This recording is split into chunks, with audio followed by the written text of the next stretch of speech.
return yang diharapkan, dan risiko portofolio. Pengertian dari return sendiri adalah imbalan atas keberanian investor yang menanggung risiko serta komitmen waktu dan dana yang telah dikeluarkan oleh investor. Return juga merupakan salah satu motivator orang melakukan investasi. Sumber-sumber return terdiri dari dua komponen, yaitu yield dan capital gains atau loss. Dengan demikian, total return investasi adalah total return sama dengan yield ditambah capital gains atau loss.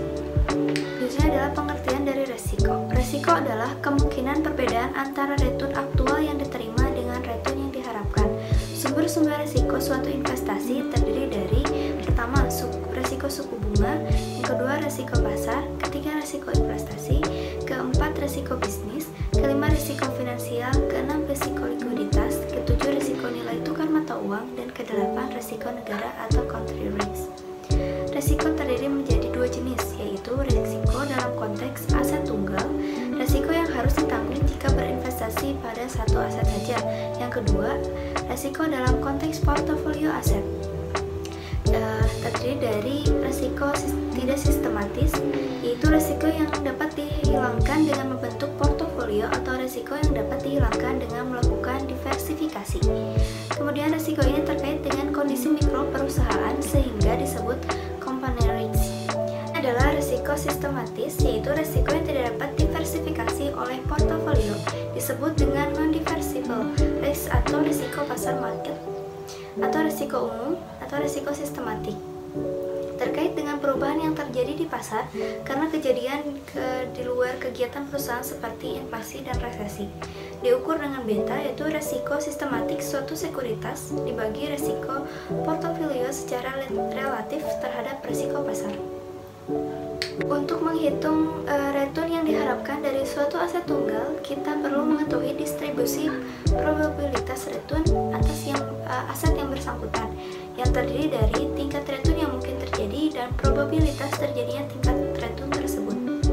Itu menghitung resiko aset tunggal. Resiko aset tunggal bisa dilihat dari besarnya penyebaran distribusi probabilitas return. Ada dua ukuran resiko aset tunggal, yaitu variance dan deviasi standar.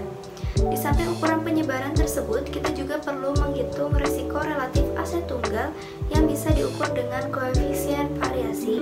Resiko relatif ini menunjukkan resiko per unit return yang diharapkan. Ini adalah analisis resiko portofolio.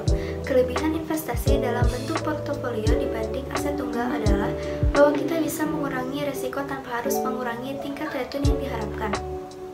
Logika yang dipakai dalam konsep portofolio hampir mirip dengan logika pengurangan resiko dalam prinsip asuransi, di mana perusahaan asuransi akan mengurangi resiko dengan membuat sebanyak mungkin polis asuransi. Yang terakhir adalah diversifikasi. Untuk menurunkan resiko portofolio, investor perlu melakukan diversifikasi dengan membentuk portofolio sedemikian rupa hingga risiko dapat diminimalkan tanpa mengurangi return yang diharapkan.